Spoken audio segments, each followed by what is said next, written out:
আমি আমার সম্ভাব্য সবকিছু, আমার চাওয়া পাওয়া চিন্তা চেতনা সবকিছুই নড়াইলগিরেই ছিল। যে আমার নড়াইলের আসলে কোন জিনিসটা করলে নড়াইলের মানুষ উপকার, সেই জায়গাটা নিয়ে আমি কাজ করেছি। যখন ঘর পুরাই দিচ্ছে তখন তো একটা কাপড়ও ছিল না আমার মায়ের বা আমার বাবার, ওই এক কাপড়ে বের হয়েছে। এখন তারা তো ওই সময় বাসায় ছিল, বেশ কয়েকটা এতিম ছেলে মেয়েরা থাকে, 5, 6, 7 জন আছে যাদের আসলে কারো বাবা নাই বা কারো মা নাই, বা বাবা বিয়ে করেছে, ছেলে মেয়েদের রাখতে পারছে না।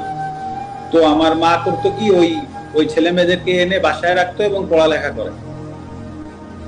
তো ওই ছেলে মেয়েগুলো এখন আসলে ইনসিকিউর হয়ে গেল। এখন তো ধরেন বাসায় তো এখন কেউ থাকার সুযোগ নাই, সেখানে ওদেরকে বা আসলে কিভাবে রাখবো বা কি করবো, এখন কিছু না কিছু